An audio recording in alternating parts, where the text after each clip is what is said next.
My name is Mia. I am 29 years old, and I teach third grade at a public elementary school in Columbus, Ohio. I have been doing this for 6 years, and I love every single day of it. I want you to remember that part, because what I am about to tell you starts with someone trying very hard to make me forget it. 3 weeks ago, my half-sister invited me to her engagement party. I should have known something was off the moment I read the invitation. The venue was a private event space downtown, the kind with marble floors and a rooftop terrace and waitstaff in pressed white shirts. My half-sister Jessica had always done things like that.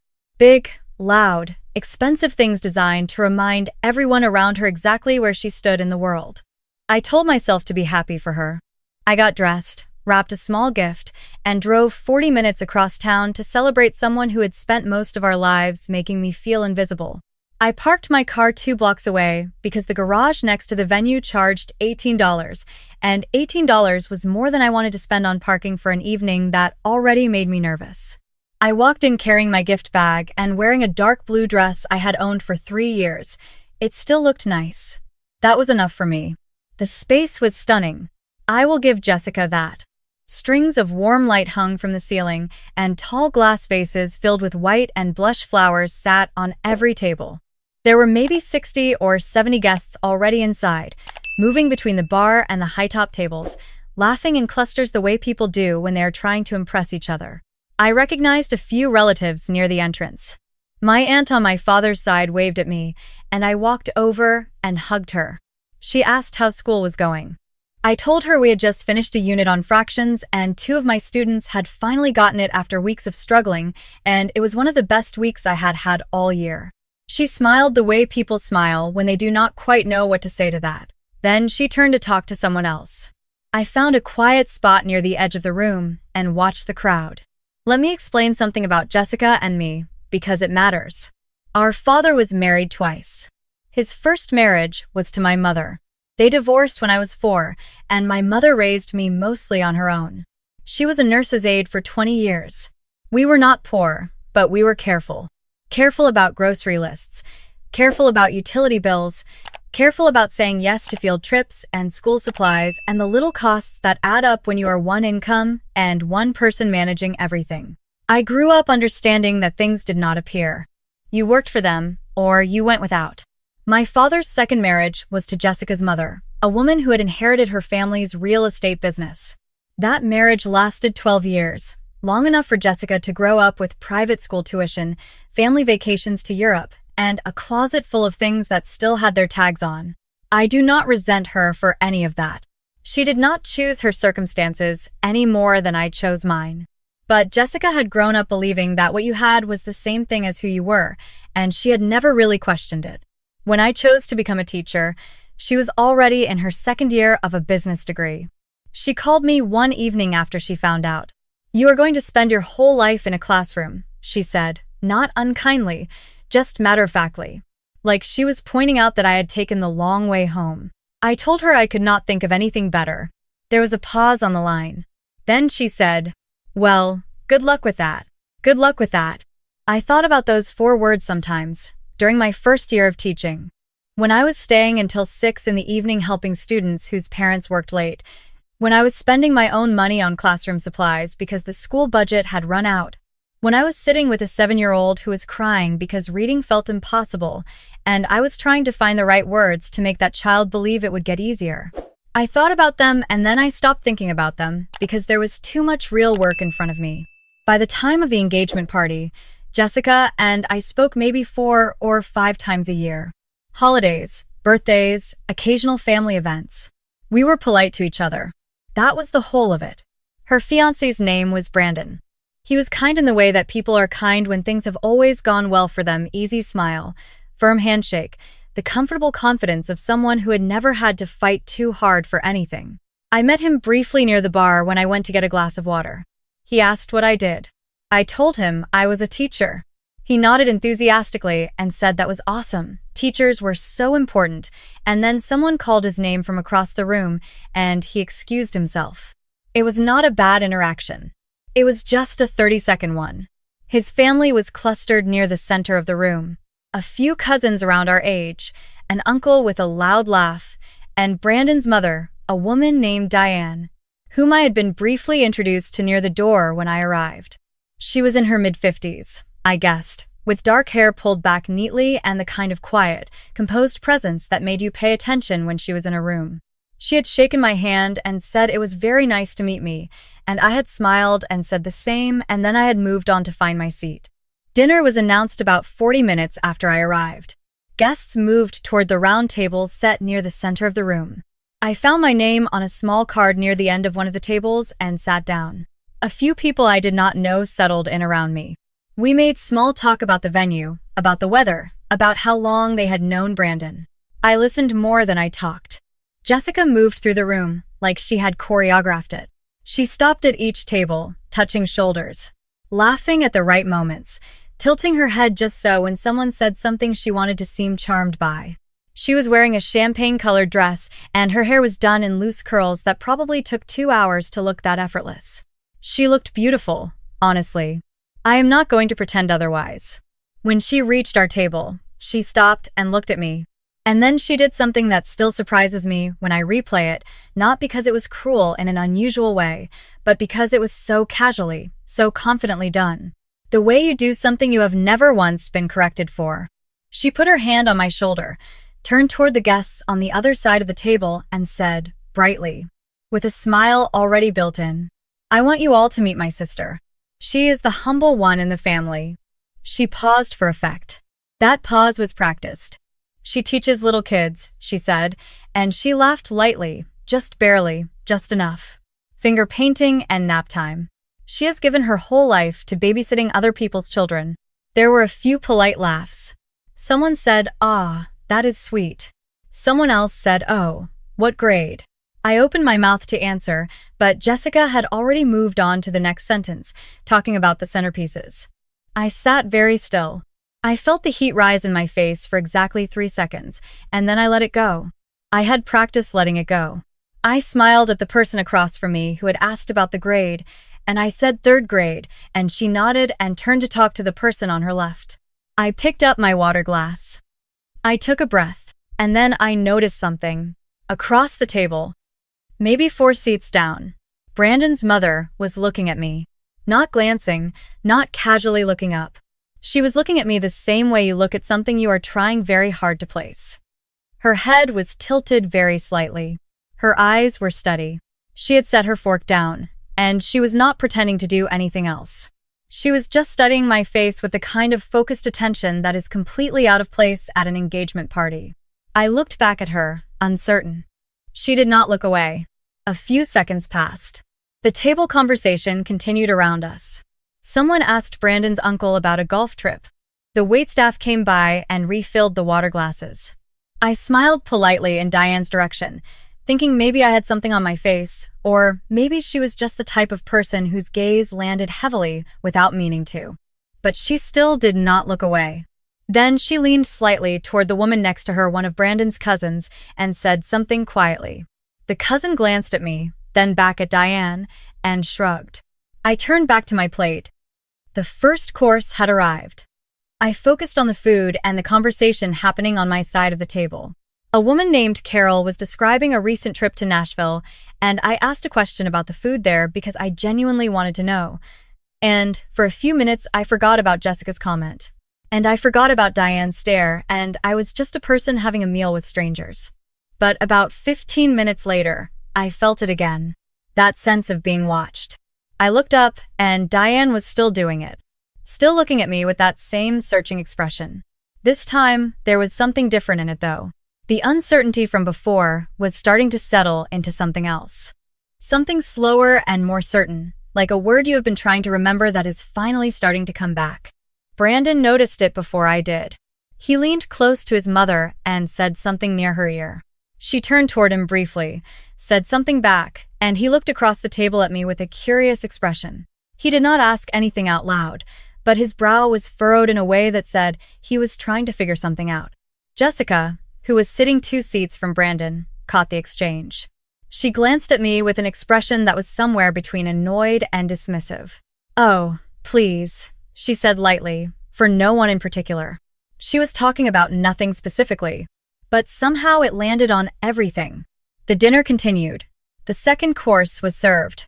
The conversation at the table shifted and looped around the way it does at large gatherings, hopping from one topic to another without settling anywhere for very long. Someone made a toast. Several people clinked their glasses. Brandon put his arm around Jessica, and she leaned her head on his shoulder and smiled in a way that actually looked real, which made me feel something tender toward her for a moment. I was watching them when Diane spoke. She had not addressed me directly since hello at the door. So when her voice came across the table, quiet but clear, aimed specifically at me, the people nearest us paused in their own conversations. "I am sorry," she said. "I know this may seem like an odd thing to ask at a party, but I have to ask you something." "Of course," I said. She looked at me steadily. "Did you ever teach at Riverside Elementary?" My heart did something strange. "Yes," I said. "For 4 years. I left when I moved schools 3 years ago." Diane was quiet for a moment. She pressed her lips together, and her eyes went somewhere else briefly, like she was looking at something far behind me. "What years were you there?" she asked. I told her. She nodded. Slowly, like the answer had confirmed something she already half knew, but had needed to hear out loud to believe. "What grade?" she said. "Second and third," I told her. I taught second grade my first 2 years, and then moved to third. The table had gone quieter now. Not silent. But the people closest to us had gradually stopped talking about their own things and were listening. Diane closed her eyes for just a second. When she opened them, they were glassy. "Did you ever have a student named Danny?" she asked. Everything stopped. Not the room. The room kept going, glasses clinking. The low sound of other tables talking, someone laughing near the bar. But something in me went very still. "Danny Harrison," she said softly. "He would have been in your class about 5 years ago. Second grade." I did not need to think. The name arrived fully formed, the way some names do when they have never really left. "Yes," I said. "I remember Danny." Diane exhaled like she had been holding that breath for the length of the entire dinner. She pressed one hand flat against the table. Brandon was watching his mother now with an expression I had never seen on him before, open, almost worried, leaning in. She turned to her son first. She said, "Danny is my other son. Brandon's younger brother. You were away at college that year," she said to Brandon. "You did not see what it was like." Brandon said nothing. He was listening. Diane turned back to me. The table was fully quiet now, everyone near us listening without pretending otherwise. "Danny was 7 years old," she said. "He had just been diagnosed with a processing disorder and severe anxiety." She said the words plainly, not with drama, just with the careful steadiness of someone who has learned to say hard things out loud without flinching. His previous teacher had told me he might need to repeat the grade. She told me he was behind in reading, behind in math, and that she was not sure how much progress he would make. She said it was possible he just learned differently than other children. Diane paused. A few people at the table had set down their forks. Even Carol, who had been deep in conversation at the other end, had gone quiet. "I transferred him to Riverside mid-year," Diane continued. "I was desperate. I had tried everything I knew how to do. I was working 2 jobs at the time," she said this quietly, without any performance in it, "and I did not always have extra hours in the evening. I felt like I was failing him, and I did not know how to stop." She looked at me, and her expression was the most unguarded thing I had seen all evening. "His first week in your class," she said, "you called me. Not the school. You called me yourself in the evening, and you said you had been watching Danny that week, and you wanted to understand him better before you made any conclusions. You asked me questions for almost an hour. What he liked, what made him shut down, what time of day he was sharpest, what he did when he got home. You took notes. I could hear you writing. I remembered that call. I remembered sitting on the floor of my apartment with a yellow legal pad, the window open, my dinner getting cold. After that," she said, "you stayed after school with him 3 days a week for 4 months. You did not charge anything extra. You did not ask for anything. You just stayed. And you sent me a message every Friday, just a few lines, nothing formal, about something he had done that week that was going well." Her voice caught once, slightly. She studied it. "By the end of that year," she said, Danny had not just passed. He had passed well. He read the end-of-year book aloud in front of the whole class, she said, and her voice was almost a whisper now. I sat in the back of the room and watched him do it. He was so proud. He stood up straight, and he read every single word. The table was completely silent. Danny is 19 now, she said. He is a freshman at Ohio State. Engineering. He calls me every Sunday. She stopped speaking. For a moment, no one said anything. Somewhere behind us, a waiter moved past with a tray. The band at the far end of the room began tuning for the next set. The ordinary sounds of a party continuing around a conversation that had become something else entirely. Then Diane looked across the table at Jessica. Her voice did not rise. It did not sharpen. It stayed completely even. You introduced your sister as someone who babysits children for a living, she said. It was not a question. Jessica had gone still. The glass she had been holding was set down on the table. Her face, which had been performing ease and confidence all evening, had gone very careful. She said nothing. What your sister did for my son, Diane said, cannot be measured. She did not do it for money. She did not do it because anyone was watching. She did it because she looked at a frightened little boy who was being left behind, and she decided that was not acceptable. She paused. That is not babysitting, she said. That is the kind of thing most people will never do once in their entire lives. One of the women near the end of the table made a small sound, almost involuntary. The man beside her was looking down at his plate. Brandon had his elbows on the table and his hands folded in front of his mouth, watching his mother with an expression I could not quite read. Jessica looked at me. For the first time all evening, it was not the look she gave people when she was performing confidence or performing warmth or performing ease. It was just her face, without any of the staging, and she looked young in a way she usually worked very hard not to. She did not say anything. I did not say anything either. I was not going to make it worse for her, and I was not going to pretend it had not happened. Both of those things were true at the same time, and they could both stay true. Brandon stood up from his chair. He walked around the table. I thought he was going to his mother, but he stopped beside me. I want to thank you, he said, and his voice was not polished or easy the way it had been at the bar earlier. He sounded like someone who had just been handed something unexpected and was not quite sure how to hold it. He extended his hand. I shook it. You probably don't know this, he said, but Danny is the reason I went into project management. He said this with a small, complicated smile. Because watching you work with him, Mom told me all about it. I wanted to do what you do. I wanted to build something that helped people. Even if my version looks different. I did not know what to say. So I said, Danny worked very hard. That is what I always tell parents. Because it is always true. The child does the work. I just try to make the room a little less frightening. Brandon nodded. He stood there for a moment, not sure where to put himself, and then he went back to his seat. The band started playing, soft and low, something without any sharp edges. A few people at nearby tables began to drift toward the small dance floor near the windows. The moment began to breathe again, slowly. The way a room does after something heavy has passed through it. Diane reached across the table toward me.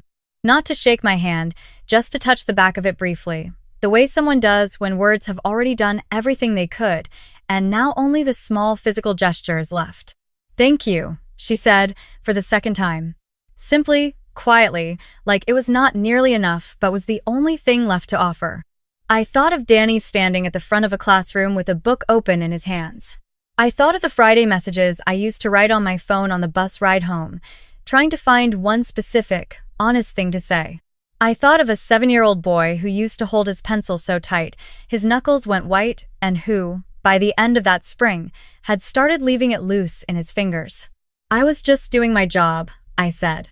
Diane shook her head gently. No, she said. You were doing something much harder than that. You were doing it for someone who had no way to repay you, in a building that no one powerful ever visits, in a job that people describe at dinner parties in exactly the way your sister described it tonight. She paused. And you did it anyway. Every single day. You did it anyway. I looked down at the table for a moment. I was not going to cry in the middle of someone's engagement party.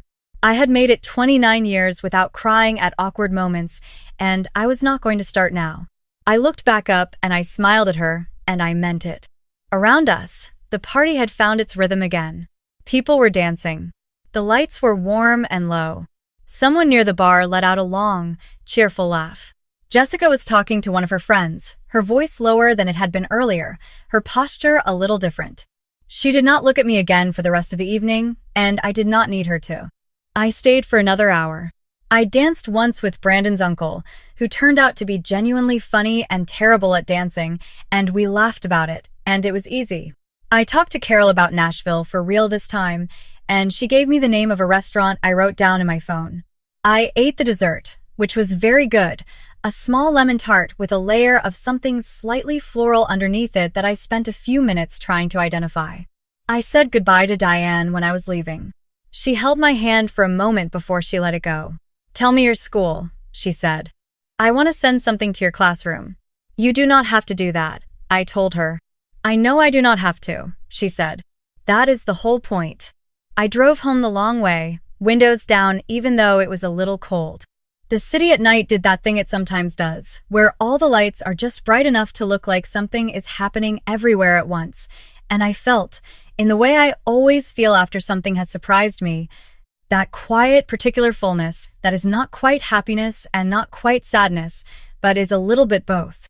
I thought about Danny, 19 years old, at Ohio State, calling his mother on Sundays. I thought about the year he sat in my classroom in the third seat of the second row and learned to trust that the words on the page were not enemies. I thought about all the students I had taught over 6 years, and the hundreds I had not yet met, and the years of work still ahead of me that I would do in a building that no one powerful ever visits, the way Diane had said it. Without bitterness, just as a fact, the way facts are. I thought about Jessica. I am not going to tell you I forgave her in the car on the way home, because that would be too neat, and I do not think that is how forgiveness actually works. What I will tell you is that I did not feel anything sharp toward her. More like something tired and a little sad, the way you feel about a story that did not have to go the way it went, but did. I parked in front of my apartment building and sat in the car for a moment. The street was quiet. A neighbor's cat was sitting on the stoop across the way, watching nothing in particular with great authority. I thought about the sentence Jessica had used. She has given her whole life to babysitting other people's children. She was not entirely wrong, technically. I do give my life to it. I give my evenings and my weekends and my summers. I give my patience, my planning, my worry, my small savings spent on construction paper and dry erase markers and the occasional book I order because I think it will be perfect for one particular child in one particular row, who is having one particular kind of hard year. I give my attention to 22 small people who arrive every morning carrying things they do not yet have words for, and I try to give them enough of a sense of safety and possibility that by the time June comes, they are a little more themselves than they were in September. If that is babysitting, then it is the most important babysitting that has ever been done. I got out of the car and walked up the steps to my building. I had papers to grade in the morning and a lesson plan to revise and a phone call to return to the parent of a student who had been having a rough week. I was already looking forward to it. There is something that I have learned in 6 years of teaching that I did not know when I started. It is not something anyone told me outright. It is more something that accumulated slowly in the spaces between all the hard and ordinary days. People will sometimes try to make you small so they can feel the room tip in their direction. They will use your job to do it, or your clothes, or your salary, or your car, or the zip code you live in, or the school your children attend. They will find whatever measurement makes them taller, and they will stand on it, and they will say their line, and some people in the room will laugh, because that is the easiest thing to do. But sometimes, the room surprises you. Sometimes there is a woman at the far end of a table who has been quietly looking at you for an hour, turning something over in her memory, following a thread back through years and years until she finds the place where your life and hers were briefly, profoundly, irrevocably the same room. And she will stand that thread up in front of everyone and let it speak for itself. You do not have to do anything. You do not have to defend yourself or argue or explain what your job really means or list your credentials or raise your voice or lower yourself to the level of the comment that was made. You just have to have done the work. That is the whole thing. You just have to have done the work. And if you have honestly, quietly, with no audience and no reward and no certainty that anyone will ever notice, then the truth of it will be somewhere out in the world, waiting. Walking around in the body of a 19-year-old boy who calls his mother on Sundays. Sitting at a table at an engagement party with recognition in its eyes. The truth does not forget. That is the thing about teaching that no one who has never done it can quite understand. Every single day, you are planting something you may never see grow. You are doing work that will matter in years you will never witness, in rooms you will never enter, in lives that will unfold long after you have moved on. You pour yourself into it, and then you let it go, because that is what the work requires. And very occasionally, on a Friday night in a room full of strangers, something you planted years ago finds you again and blooms right in front of you. I went inside and made a cup of tea and sat by the window for a while. The city was doing its usual thing. Somewhere down the street, someone was playing music, something soft and far away. And I listened to it until my tea was cool enough to drink. I thought about Danny one more time before I went to bed, not sadly, not with any particular weight. Just the way you think about something good that happened a long time ago that you did not fully appreciate at the time because you were too busy just living inside of it. I hope he is doing well, I thought. I hope the engineering is hard in the interesting way and not the discouraging way. I hope he holds his pencil loose now, easy in his fingers, like he learned to. I hope some Tuesday morning, sitting in a lecture hall, the professor says something and something in Danny's mind opens up the way it used to, that particular lighting up I could see from across the classroom. The moment when the thing that had been difficult suddenly became possible. I hope he feels that. I hope he remembers that he always could. I finished my tea. I rinsed the cup. I went to sleep. Monday morning, I was back in my classroom by 7:15. The sunlight came in through the east window at an angle that hit the back wall just right, and the room smelled like the crayons we had used on Friday and the faint citrus of the cleaner the custodian used on the floors.